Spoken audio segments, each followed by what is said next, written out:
안녕하세요 여러분. 세상 돌아보기입니다. 오늘은 2022년 12월 30일이고 금요일이네요.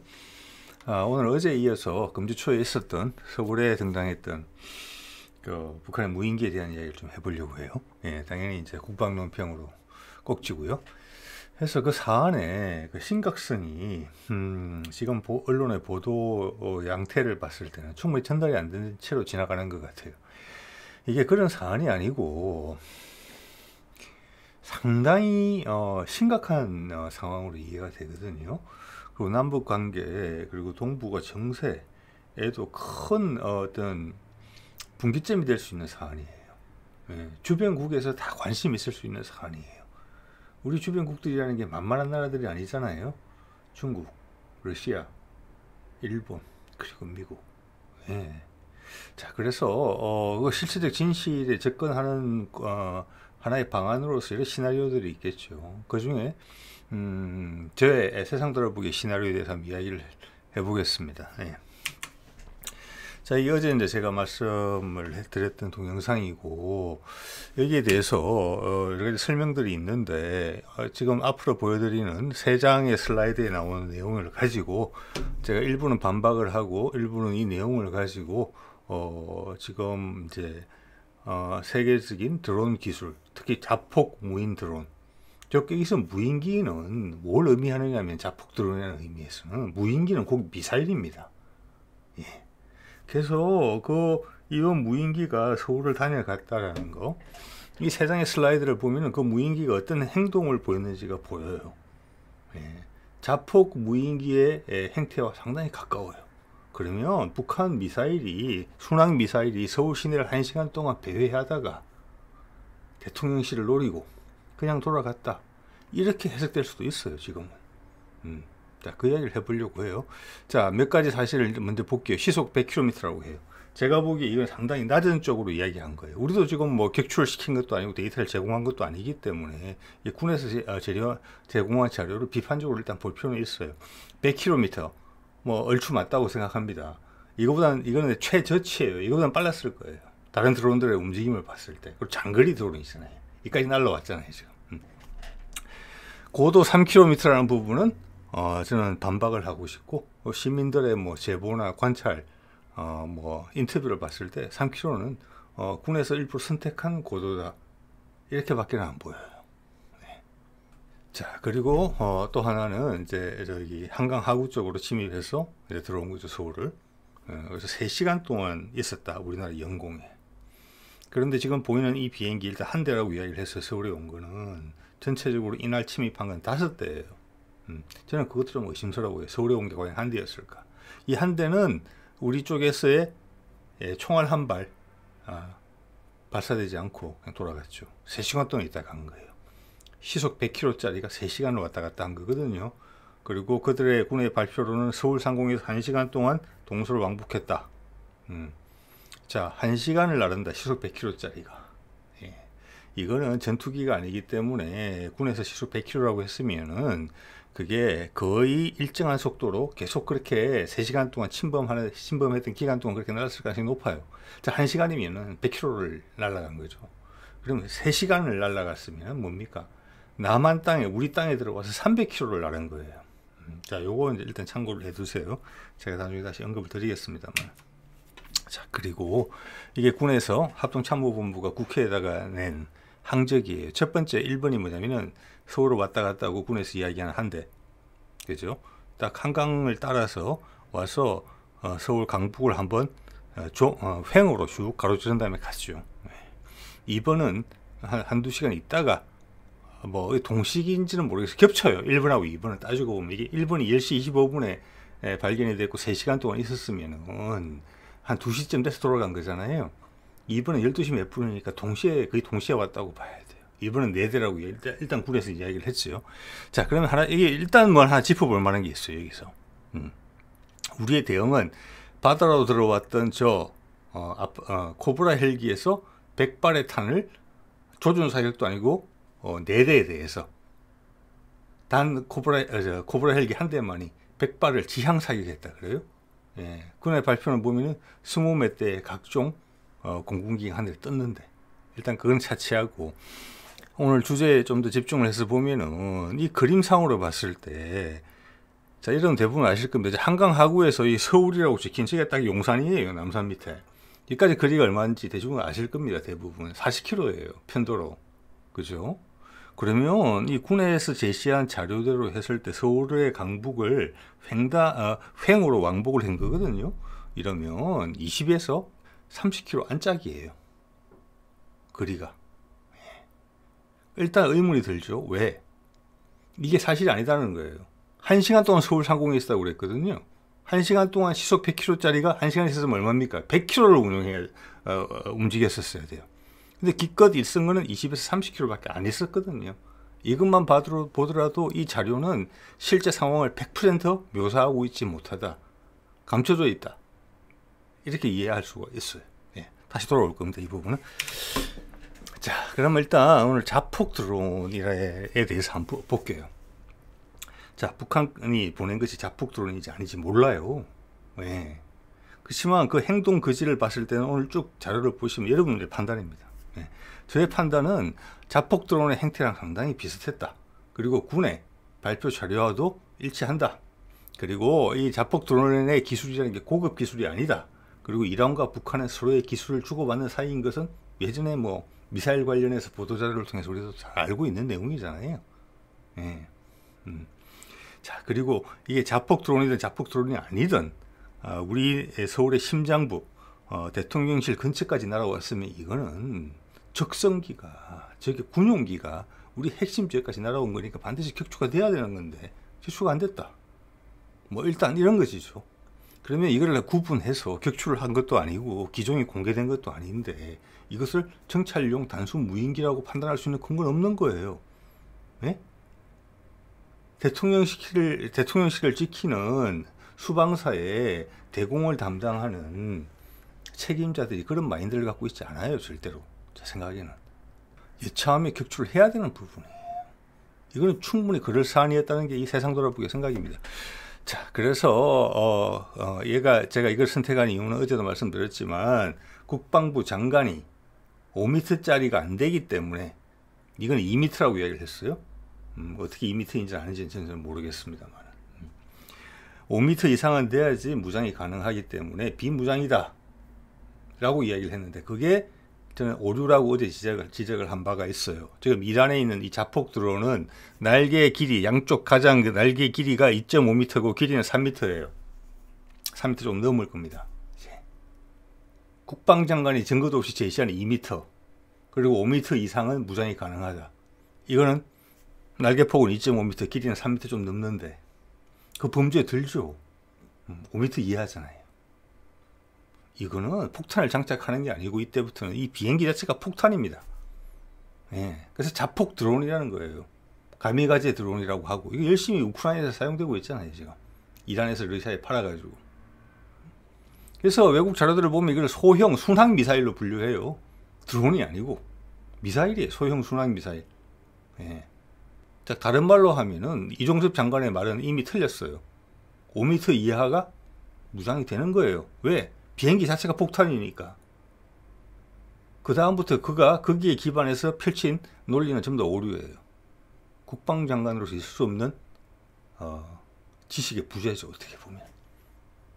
또는 국민들은 이걸 자기는 알면서 국민들은 이걸 모를 것이다 라고 하는 오만이든가 거짓말이든가 그런 것이죠. 자, 그래서 일단 5m짜리 이하도 폭탄이 있다. 그 중에 최근에 가장 많이 보도되고 있는 것이 이란의 자폭 드론이고 어제 말씀드렸습니다. 우리들이 개발하고 있다고. 이스라엘도 이미 가지고 있고 어떻게 보면 이스라엘이 원류예요. 이란도 이스라엘 것을 흉내냈다고 볼 수 있어요. 그래서 이거에 대해서 좀 더 알아볼게요. 이게 어떻게 운용되는 건지, 예. 북한이 과연 여기에 대한 접근성이 있는 것인지, 그리고 북한이 혼자 스스로 이 정도를 해낼 수 있는 기술인 것인지 볼게요. 자, 이거 이제 보여드린 건데 길이가 날개폭이 2.5m라는 거 말씀드렸고 길이는 한 3m 조금 넘는 것 같아요. 네. 자, 앞에 그 탄두의 중량이 30에서 50kg, 보통 3, 40kg 이야기하는 것 같아요. 자료마다 달라요. 이란제 무기이기 때문에 알려진 게 많이 없어요. 제가 이제 말씀드렸죠. 155mm 곡사포탄이 보통 탄두 중량이 안에 화약량만 7kg니까 이게 무시 못할 중량이라는 것을 말씀을 이제 드렸습니다. 예. 최고 속도는 185km 정도예요. 제가 어디 봤을 때 이 정도 수십 킬로 내지는 수백 킬로 이상을 날아가는 드론 중에 속도가 100킬로 이하는 못 본 것 같아요, 시속이.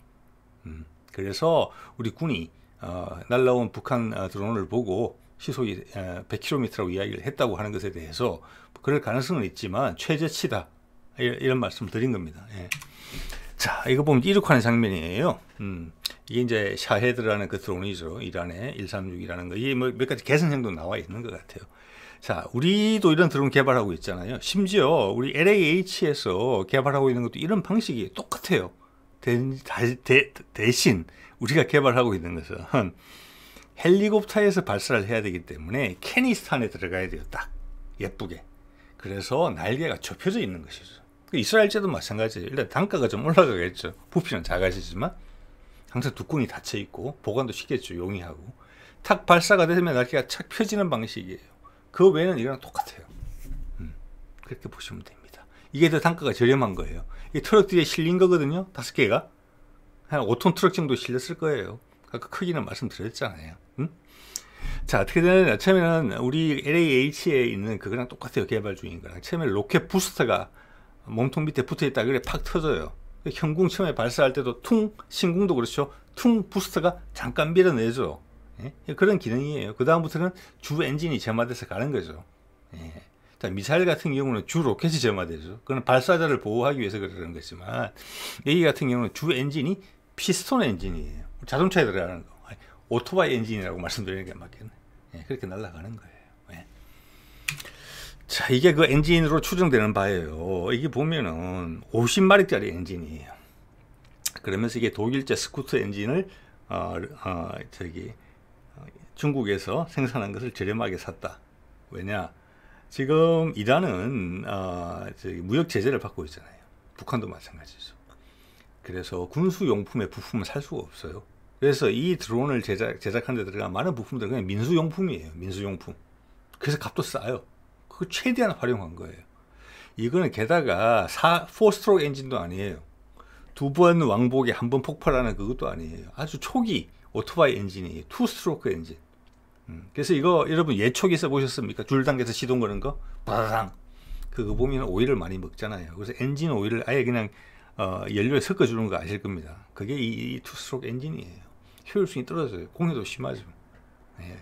우리 자동차나 오토바이용으로는 더 이상 쓰이지 않죠. 길거리에 다닐 수가 없는 엔진이에요. 즉 이것은 뭐냐? 엄청나게 저렴하다는 거예요. 예. 그 50마력의 스쿠터 엔진 이상은 되죠. 이거는 오토바이 엔진이에요. 예. 이 보면 2기통 내지는 4기통으로 보이는데 통수는 실린더 숫자는 보통 이제 스쿠터는 10마력, 20마력 정도밖에 안 돼요. 배달용 오토바이는. 자, 어쨌거나 저렴하겠죠. 엔진 형식 자체가 저렴한 것이고 중국에서 수입해서 썼으면 더 저렴하겠죠. 네, 대충 만들어도 되는 거예요. 어차피 일회용이잖아요. 이거는 재사용하는 게 아니거든요. 포탄이니까 날아가서 그냥 버리는 거란 말이에요. 네. 자, 이런 거고, 그 다음 이게 어떤 방식으로 날아가느냐, 이게 중요해요. 우리 어디 이렇게 언론 보도를 보면은 이거를 그쪽에서 지상에서 지상 스테이션에서 이걸 조종을 했다, 이런 식으로 묘사를 하는 경우가 있는데, 물론 그들의 추측이겠지만 제가 봤을 때 사실 아닌 것 같습니다. 그거는. 네. 왜냐, 지금 이제 이 이란의 드론 같은 경우는 사거리가 1000km예요. 지상 모듈 전파로 조정할 수가 없어요. 전파는 직진이잖아요. 응? 직진으로 쏠 수 있는 거는 내가 아무리 높은 데가 있어도 거리 한 30km 밖에까지 전파가 도달을 안 해요. 근데 이거 1000km나 간다는데, 이건 위성에 도움이 있어야 되는 거고, 위성으로 실시간 양쪽으로 데이터 링크가 되는 그런 것도 아니에요. 이번 북한 드론도 어떻게 보면은 얼마를 왔습니까?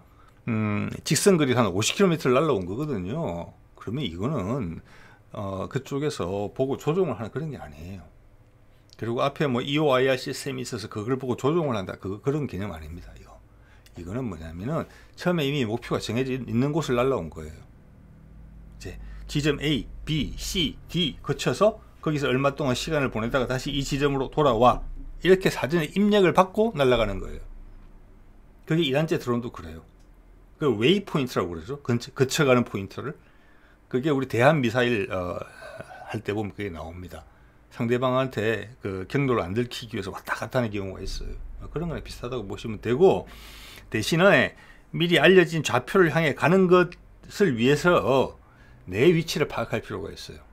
드론 자체의 위치를.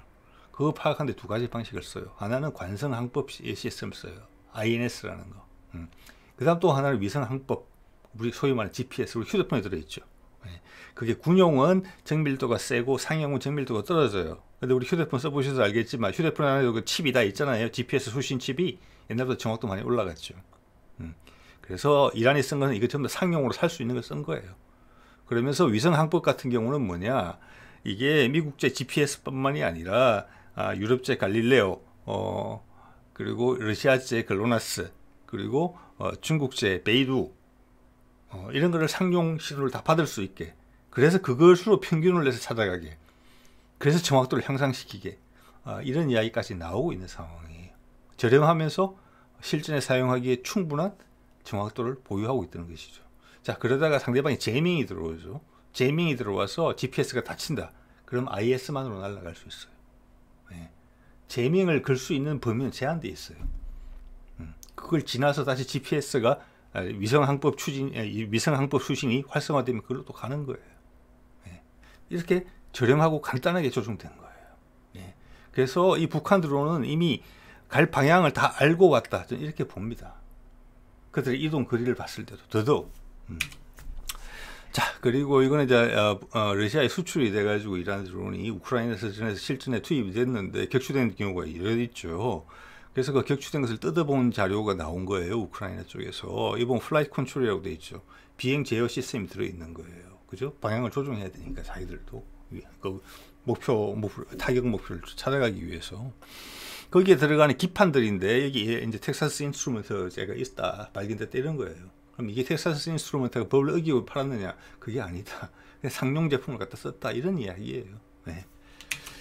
자, 그랬더니 가격이 엄청나게 싸진 겁니다. 제일 위에 보이는 거는 러시아제 순항미사일 칼리브라, 두 번째 보이는 것은 미국제 토마호크, 위에 거는 이제 13억, 밑에 거는 26억, 1,000원당 1달러당 1,300원 했을 때, 그 다음 이란제는 가격이 만 달러에서 2만 달러, 1,300만 원에서 2,600만 원 사이에요. 3천만 원 이하라고 제가 적었네요. 자, 이런 거기 때문에 값싸게 막 살 수 있는 거예요. 부담 없는 가격이잖아요. 자, 그리고 이것이 지금 이제 자폭 무인기 특징 중에 하나가 이런 게 있습니다.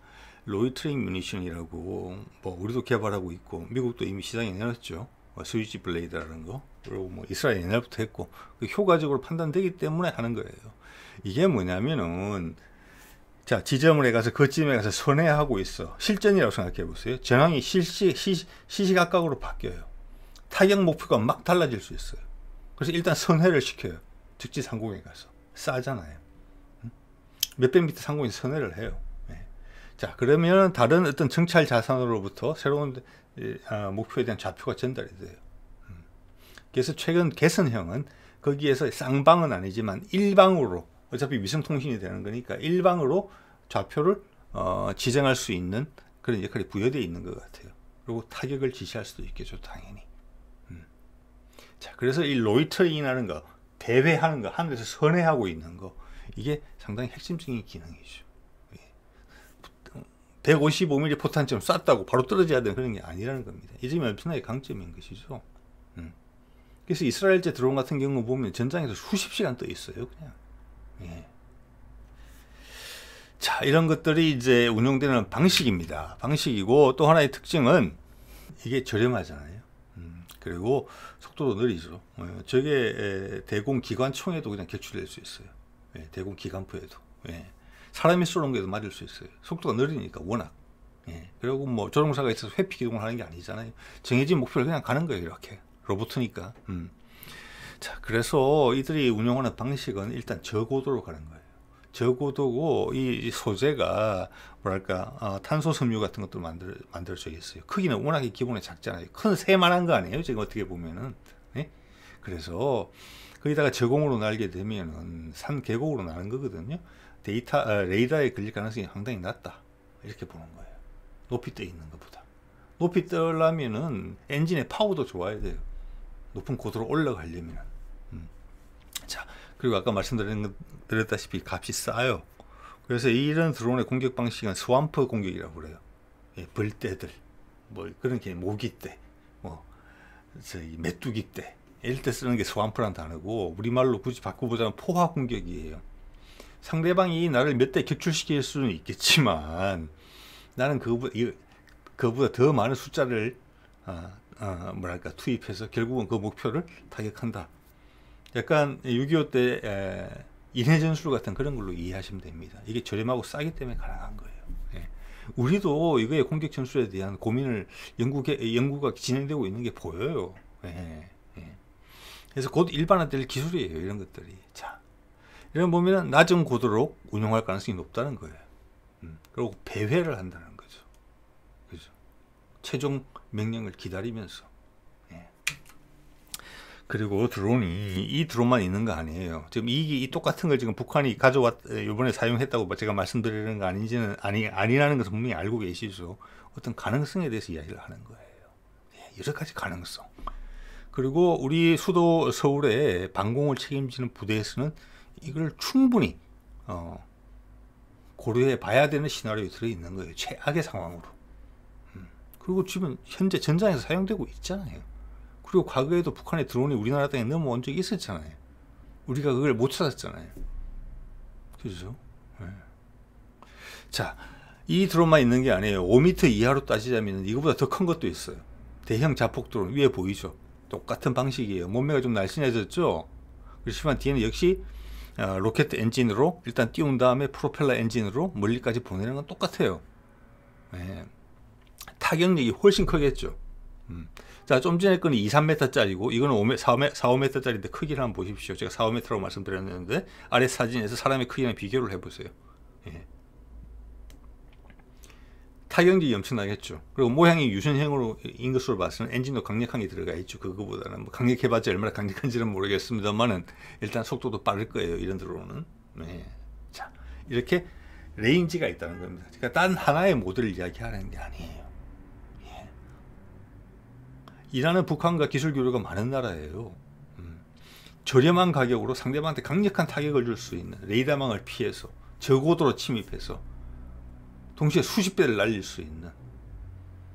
이란 같은 경우는 5대가 한 세트예요. 5대가 항상 같이 움직여요.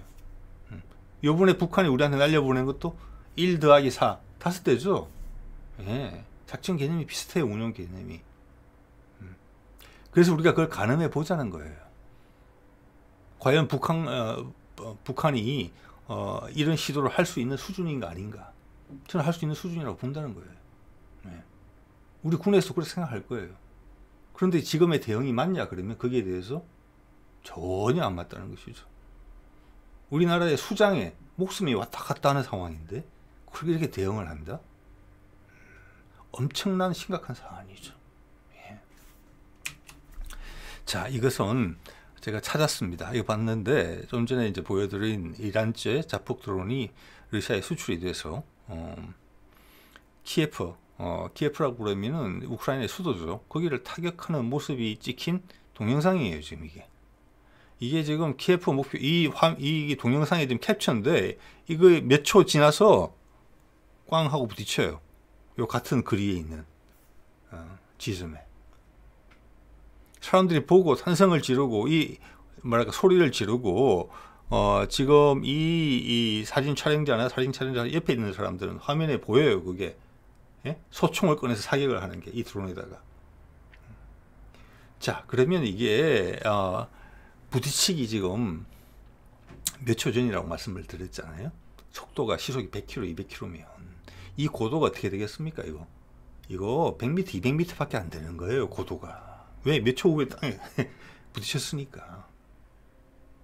그리고 이 사진을 보면은 우리가 시민들이 목격한 그 정도 크기보다 절대 크다고 할 수가 없어요. 우리 북한 드론은 이거보다 더 낮게 날랐을 수가 있어요. 일산에서부터 가깝다라고 사람이 보고 신고한 거 아니에요. 성북구에서 찍힌 사진에도 그런 거 아니에요. 이거보다 커요, 비행기가. 그러면 이거는 고도 100, 200, 300, 400 이 언저리에서 왔다 갔다 하면서 서울 시내를 들어왔다는 거예요. 충분히 이해가 돼요. 그게. 왜냐? 남산의 고도가 260이고 북악산, 그러니까 예전 청와대 뒷산이 320이죠. 그 고사포 진지 많이 있죠. 이거보다 낮게 날아왔을 가능성이 높다는 거예요. 그게 의미하는 바가 뭡니까, 여러분? 비행기는 그렇게 낮게 날지 못하죠. 속도가 있으니까. 부딪히니까. 그렇지만 드론은 워낙 느리니까 그게 가능한 거예요. 면밀히 계산된 거 아니에요. 이 지점으로 가라라고 지시를 받고 왔을 거거든요. 그 드론이 그게 정보가 입력이 된 상태로 왔을 거거든요. 이제 보면은 이 사진을 보면 명료하게 관해지는 게 있어요. 드론이 남산 고도와 북악산 고도보다 낮게 날랐다. 그러면 그게 고사포 진지가 이 드론을 발견했더라도 이 드론에 대해서 사격할 수가 없어요. 큰 결정이 필요해요. 왜냐? 높은 데서 낮은 데를 향해서 쏘는 거거든요. 그럼 그 탄이 서울 시내로 떨어져요. 하늘로 멀리 올라가는 게 아니고 서울 시내로 직사로 떨어지게 돼 있어요. 고도가 낮으니까 드론이. 자, 이런 여러 가지 문제가 있었기 때문에 시민들은 계속 내 눈에 보인다. 시끄러운 소리가 들릴 정도인데 군에서는 고도가 3km로 들어왔다라고 짤막하게 이야기하고 마른 거예요. 10배가 차이 나게 10배 이상 차이가 났을 수도 있어요. 근데 실제 운영 방식에 봤을 때는 이게 훨씬 가능성이 높은 것이죠. 그래서 군에서 그렇게 이야기한 가장 큰 이유는 그건 것 같아요. 상당히 높은 고도에서 왔던 정찰 드론이다. 정찰 드론이기 때문에 우리가 사격을 안 한 어떤 그런 부실함에 대한 어떤 면죄부가 되는 요소가 있다. 자, 그리고 뒤이어서 국방부 장관은 2m짜리였기 때문에 무장이 불가한 드론이다. 그냥 정찰용 드론이다. 이런 결론이라는 거예요. 사진 하나 제공하지 못하고 격추시켜서 잔해 하나 확인치 않았는데 그냥 우리 수도 서울의 중심부로 날아온 드론이 무해하다라고 자의적으로 판단했다는 거예요. 그 방공을 책임지는 지휘관이 그런 생각을 하고 있겠습니까? 징계감이죠. 당장 군복 벗어야 될 겁니다. 그 지휘관이 그렇게 판단했다면. 그래서 군이 볼매는 소리를 한다는 거예요. 군은 어려웠을 거라고 저는 봅니다. 사람 눈에도 보이는 게 방공포병이 눈에 안 보였을 리가 없죠. 레이더에 잡혔습니다. 제가 봤을 때는. 왜냐? 14년도에 이미 경험했잖아요. 우리 못 잡았었잖아요. 8년 지난 지금이에요. 우리도 드론 다 가지고 있어요. 스텔스 기술도 개발하고 있고요. 어제 말씀드린 것처럼 각종 레이더 시스템이나 차준형 대공포 같은 게 전부 다 드론을 찾겠다고 만든 거잖아요. 그래서 안다고 봅니다. 대신에 이런 어려운 점이 있었어요. 방공포병장이 결정을 하기에. 그게 이 고도의 문제입니다. 직사탄이 수백 발이, 수천 발이 우리 서울 시내에 떨어지는 상황이 되는 거예요. 그들이 결정하지 못하죠. 자, 한번 더 볼게요. 제가 이게 자폭 드론기의 행태를, 거기에 포탄이 달렸는지 안에 포탄이 있었는지 없었는지는 모릅니다. 제가 알 수가 없죠, 당연히. 그렇지만 그들의 행태를 충분히 그것과 유사하다고 의심해 볼 필요가 있고 최소한 협박을 했다고 볼 수 있는 부분이 있어요. 그리고 우리가 거기에 대해서 전혀 대응을 못하고 거짓말만 하고 있다. 왜냐? 이거 한번 볼게요. 자, 1번 드론이 지금 서울 시내를 왔다 갔다 한 건데 이걸 보고 용산을 지나갔니 안 갔니 하는 거는 말장난이고 군의 이야기대로 고도 3km면 고도 3km인데 성북구에 갔었고 강북구에 갔었고 은평구에 갔었으면 자, 북한산 고도가 아까 360m였잖아요. 그거보다 10배 높이 떠 있는데 서울 전역이 다 보이는 거죠. 여러분 북한산 꼭대기 올라가 보십시오. 그러니까 저기 고도가 800m 정도 돼요. 백운대인가요? 이름이? 날씨 좋은 날 보면 인천 앞바다가 보인단 말이에요. 거기서 고도 800m에서도 고도 3km 가면 어떻게 되겠습니까? 없이나는 거리가 보일 거예요, 아마. 이 지도에 보이는 모든 것이 다 보일 거예요, 아마. 3km까지 갔으면. 그런데 그게 용산 상공이 있지 않았다? 괜찮다? 아니죠. 자, 그 이야기를 이어가 보면은 그들의 계산 방식대로 한번 해볼게요. 군에 발표한 대로 1번 드론 같은 경우에는 3시간 동안 영공을 침입했다고 했어요. 자, 그러면은 이거는 아까도 말씀드렸다시피 속도를 가감하고 이런 게 아니에요. 그냥 같은 정해진 고도로 계속 왔을 거예요. 그래서 걔가 아주 낮은 고도로 왔을 거라고 보는 거예요. 왜? 레이더에 안 걸리니까. 그러면 가능성이 낮으니까 안 걸린다기보다는. 그리고 좀 전에 설명드렸지만 우리 고사포 부대는 전부 다 높은 데 있어요. 높은 데. 예? 빌딩이 높은 곳. 그래서 이게 아주 저고도로 날라왔을 거예요. 사람 눈에 보이니까 몇 미터짜리가. 그죠? 예. 아까 키예프제 사진 보여드렸잖아요. 그거보다 더 크게 보였다는 거 아니겠습니까? 우리나라에서는, 서울에서는. 예. 일정한 속도로 날아왔을 가능성이 크다고 보는데 지그재그 비행을 한 것도 없이 일단은 뭐 군에 지금 경로를 한번 보고 말씀드릴게요. 3시간 비행을 했는데 시속 100km로 그럼 300km를 비행하게 돼 있어요. 근데 군의 경로 1번 저걸 보면은 아시겠죠? 서울 시내까지 오는데 40km밖에 안 돼요. 왕복하면은 길어봤자 넉넉하게 해도 100km밖에 안 돼요. 네. 그런데 군의 이야기대로 하면은 사실 300km를 비행해야 될 수 있는 시간이에요. 지금 나머지 200km는 어떻게 설명할 거예요? 제가 한번 가능성에 대해서 설명해 볼까요? 여러 가지 가능성이 있을 수 있습니다. 네. 그래서 제가 생각할 수 있는 가능성은 서울 시내에 와서 오래 머물렀다. 저는 이렇게 이해가 됩니다. 그들의 목표는 서울 시내 강북의 한가운데였어요. 오다가 가다가 시간을 보낼 일이 없어요. 그죠? 여러분 같으면 그렇게 하겠습니까? 괜히 어물거리다가 격추당하고 싶겠어요? 목적을 달성도 못하고 그게 위협이든 공격이든 서울 시내까지 빨리 와야죠. 서울 시내에서 지금 봤을 때는 200km 차이 나죠. 200km면 2시간을 비행할 수 있는 거리예요. 저 군의 설명대로 이야기를 하면은 서울 시내를 2시간 동안 그 무인기가 배회를 한 거예요. 배회를. 그래서 우리 헬리콥터도 따라붙고 그랬다는 거잖아요, 지금. 총 한 발 쏘지 않았지만. 왜? 고도가 너무 낮아서 그랬을 가능성이 높아 보인다는 거죠. 자, 2시간 동안 배회를 했으면 군의 주장대로 이게 뭐 강북구를 갔는지 성북구를 갔는지 용산구를 갔는지 뭐 북한 산 쪽을 갔는지 저는 북한 산 쪽 안 갔을 것 같아요. 왜? 거긴 대공포 진지들이 가깝게 있잖아요. 여러분이 북한에서 드론을 남한 시내에 협박을 하려고 내보냈으면은 서울 시내에 그 북한산 근처로 보내고 싶겠습니까?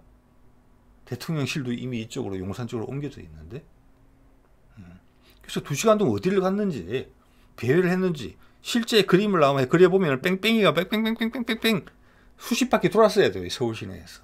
용산에 뭐 의미가 있어요? 거기서 북한이 야 지정했던 좌표 공격해 버튼 한 번만 신호를 보냈으면 날아가는 거예요. 바로 아무 저지를 받지 않았잖아요.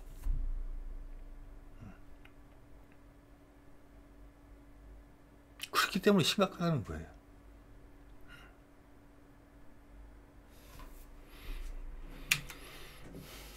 자, 이게 이란제 자폭 무인기의 목표 상공에서의 행동이고 이게 우리가 개발 중인 자폭 무인기도 이렇게 행동을 하고 미국제도 이렇게 행동을 하고 이스라엘제도 이렇게 행동을 합니다. 네. 목표 상공에서 기다리기 거의 낮게 떠다니면서 그러다 격추되면 다른 애가 또 하나 더 오고 네. 그래서 좌표가 선 지정됐을 가능성이 커요. 그래서 위에서부터 2시간을 서울 시내에서 보낸 거예요. 자, 군의 발표로 1시간 동안 서울 왕복했다고 그랬죠. 1시간 왕복하면 30km밖에 안 돼요. 그 거리를 봤을 때. 근데 1시간 동안 100km 날아갈 수 있잖아요. 그 말도 안 맞는 거예요. 서울 시내에서의 동선이 뱅뱅뱅 돌았다는 거예요. 그걸 군에서 이야기 안 해주는 거죠. 한강 하구로부터 직지도로 쭉 날아와서 저고도로 거의 빌딩들 사이로 날아와서 강북 중앙에서 뱅뱅뱅 1시간 2시간 동안 돌았다는 거예요. 그러고 갔다는 거예요. 그거는 뭐냐? 나 너 언제든지 공격할 수 있어. 그걸 노렸었다면 그렇게 할 수 있었다는 거예요. 자, 보통 이것은 한두 대 정도의 희생을 각오하고 오는 공격 방식이에요. 자, 그럼 5대가 다 왔으면 어떨 뻔했어요? 총알 한 발 쏘지 않았는데. 큰 허점이 있는 것이죠. 그리고 의사결정 과정에 큰 문제가 있는 것이죠. 자, 우리가 김신조, 박정희 정권 때 김신조 넘어왔을 때 청와대 뒷산까지 왔었죠. 그때 군경 여럿이 희생이 됐습니다. 그죠? 그렇지만 대통령의 목숨을 지키기 위해서 그런 희생이 발생한 것에 대해서 국민들이 잘못됐다고 이야기 아무도 안 했을 거예요. 아마. 지금도 마찬가지예요. 방공 책임자 입장에서는 우리 대통령실에 위협이 되는 거니까 격추시켜야 되는 거죠. 그게 그들의 아마 본능적인 첫 번째 반응이었을 거예요. 대신 민가에 많은 민간인 피해가 발생할 소지가 아주 높았죠. 거기에 대해서 허락을 득해야 되는 부분이 있었던 겁니다. 그래서 군이 볼멘 소리를 하는 겁니다. 우리는 잘못한 거 없는데 결정은 그대들이 안 내려준 거 아니야? 이런 생각까지 해보게 되는 거예요. 자, 그래서 이걸 봤을 때 정리를 해보면은 용산 주변의 대공망이 충분히 지금 갖춰 있지 못하다. 전반적으로. 예. 그리고 서해로 날아간 비행기도 있다는데 과연 서울 상공에 날아온 게 과연 한 대였을까? 이런 생각까지 하게 돼요. 왜냐? 북한이 우리를 위협할 수 있는 걸. 남한의 대통령이 언제든지 당신의 목을 딸 수 있어. 북한 말로. 그럼 여러 대가 와야 되겠죠. 한 대 격출에 각오하더라도. 그들도 안전하게 갈 수 있을 거라고, 그까지 갈 수 있을 거라고 장담 못 했을 거거든요.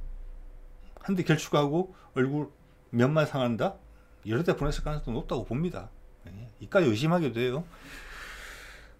그래서 결국 서해 같이 아무 민간의 위협이 없는 곳에서도 지향 사격을 백발하고 말았다는 거 아니에요. 코브라 헬기 한 대가. 그 무인기보다 속도가 훨씬 빠르면서. 그래서 다른 부분까지 군이 정확하게 객관적 사실을 말한 부분까지 의심받을 수 있는 여지가 있다. 이런 말씀을 드리는 거고. 예. 그 다음 요즘 이제 드론에 대한 대응은 우리가 2014년도에 이미 북한 드론이 날라와서 청와대 사진을 찍어가는 게 있었잖아요. 그 뒤에 분명히 대응이 있었을 거예요. 그래서 이 큰 부분이 그러면 이제 기존의 청와대에 저게 드론에 대한 대응 시스템이 없었겠느냐, 지난 8년 동안. 저는 분명히 있었을 거라고 봅니다. 제밍할 수 있는 대응 무기까지 있었을 거예요. 제밍 대응 무기는 상당히 국소적인 지역에서만 작동이 되어 있었을 거예요. 우리가 없었으면 수입해서라도 가지고 있었을 거예요. 자, 그러면 이 많은 것들이 용산으로 이전을 했기 때문에 발생했을 가능성도 저는 있다고 봅니다. 자, 용산 그 국방부 지하에 청와대하고 똑같은 벙커를 만드는데도 여러 개월이 걸린 거잖아요. 그리고 청와대 뒤에는 산이라도 있죠. 그런데 용산 근처에 주위에 특히 방공 부대들 기지 자리 확보하는 거 쉽지 않았을 거라고 봅니다. 그리고 진행 중일 수도 있어요. 자, 그런 것과 상관이 있다는 가능성에 대해서 생각을 해볼 수 있어요. 그리고 나머지 하나 아까 말씀드린 거죠.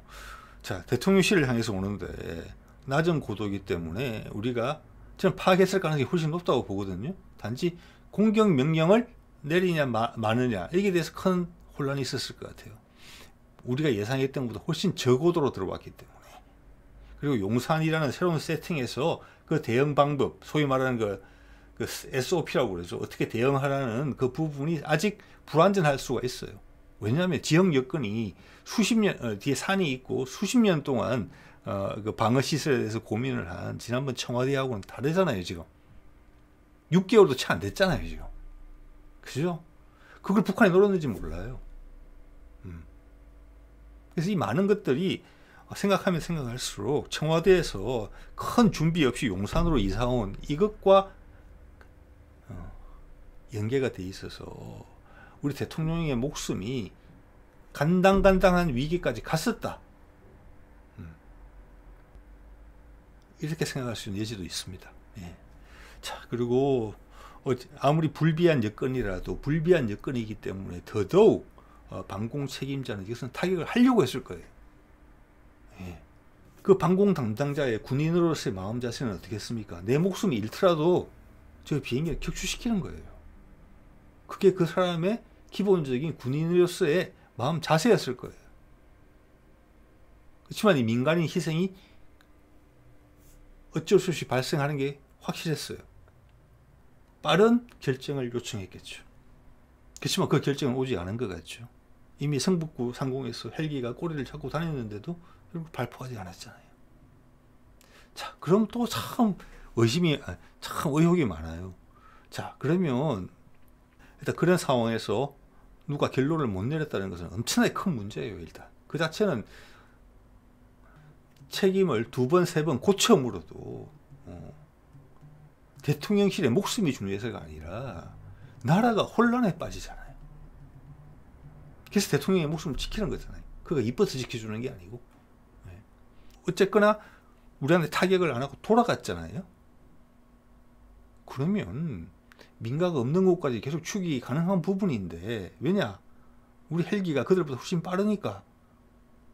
군이 제시한 경로를 봤을 때는 계속 한강을 따라서 한강 하구로 인해서 북쪽으로 향했는데 시속 100km짜리예요. 그 한강 하구에 있는 자유로에 달리는 자동차 속도밖에 안 돼요. 예? 심지어는 그 군사 분계선인 한강 항구에서 격추시키려도 충분히 격추시킬 수 있었어요. 그 정도는 해줬어야죠. 여러 가지 용산으로 갑자기 옮기는 바람에 불비된 여건 때문에 제대로 된 대응을 못했더라도 거기서만큼은 잡아줬었어야죠. 그리고 거의 동시간대에 발생했을 것으로 보이는 서해 쪽으로 침입한 네 대의 무인기, 군의 주장대로라면 그거는 요구제를 냈었어야죠. 못했다는 거예요. 지향 사격만 100발? 그러니까 오히려 거짓말 하는 것 같잖아요. 아예 의사결정 과정이 전혀 작동하지 않았다. 군 수뇌부에서. 이렇게 이해하는 게 설명이 제일 잘 돼요. 그래서 군의 볼멘 소리라는 데 계속 눈이 가는 겁니다. 우리를 국방부에서 밀어내더니 그 다음 그들이 의사결정을 안 해줘놓고 본분을 다한 우리를 트집 잡고 희생양으로 삼는다? 언론용으로 볼멘 소리죠. 엄청난 불만이죠. 예. 군과 검찰? 예. 서로 어울리지 않는 집단이에요. 군의 선배들도 쿠데타 한 적이 있습니다. 예. 그들 생각할 겁니다. 우리는 검찰처럼 하진 않았다라고. 이게 플러스 원 또 되는 거예요. 그러면 저는 이런 생각이 들어요. 왜 이중섭 장관이 계속 아주 강하게 용산 위로 지나가지 않았다. 오늘 쭉 설명드렸지만 아무 의미가 없는 거거든요. 그리고 지나가든 안 지나가든 수시간 동안 그 근처 하늘을 배회하고 있었는데 이것을 의미하는 바는 뭐냐 이런 생각을 해보게 돼요. 대통령이 모른다 이거를. 네. 대통령이 지금 상황 파악을 못하고 있다. 이런 생각까지 해볼 수 있게 돼요. 당연히 컨트롤 타워가 부재한 거죠. 그러면 그 상황에서. 그래서 군이 대응을 못한 거예요. 쫓아만 다니고. 갑자기 정예 병력이 오합지졸이 된 거죠. 전사에 보면 그런 경우 많죠. 병력은 멀쩡한데 최고 수장이 실수를 해서 전멸하는 경우가. 그거와 비슷해요. 네. 자, 그러면 이 실체적 사실은 어디 가서 찾을 것이냐? 오늘 이제 세상 돌아보기는 몇 가지 이제 정보를 가지고 언론에서 투영하지 않는 방식으로 시나리오를 여러분한테 제시를 해봤는데, 저는 이게 심각한 사안으로 보고 여기에 관련돼서 가장 누가 정리를 잘했을까 이런 생각을 해보면은 아마 주한 미국 대사관이 미국 본토로 보낸 보고서에 분명히 이 사실은 언급이 됐을 거라고 봅니다. 그 맥락과 같이 말씀드렸죠. 예. 북한이 남한 대통령의 목숨을 따갈 수 있는 상황까지 갔던 거예요. 자, 북한의 무인기가 서울 상공을 수시간 돌면서 무장한 채로, 예를 들어서 공격을 무장한 채로 배회를 하고 있으면은 주변국에서 어떻게 보겠습니까? 예. 우리 대통령에 대한 공격과 같은 거예요. 결국은 그냥 돌아갔지만. 긴급 타전됐을 거예요. 시진핑한테, 푸틴한테, 바이든한테, 기시다한테. 저는 충분히 그럴 만한 사안이라고 보는 겁니다. 그래서 옛날 위키릭스나 아니면 수십 년 지나서 비밀 자료가 시한이 풀렸을 때 그 자료를 보면 그때 정확하게 알게 되겠죠. 이번에 무슨 일이 발생했는지. 또 그렇게 오래 기다릴 필요 없을지도 몰라요. 이 정도 사안이면 한반도의 격동이라고 봐야 됩니다. 김신조 사안보하고 똑같은 사안이에요, 지금 이게. 자, 오늘 이 정도 하겠습니다. 네.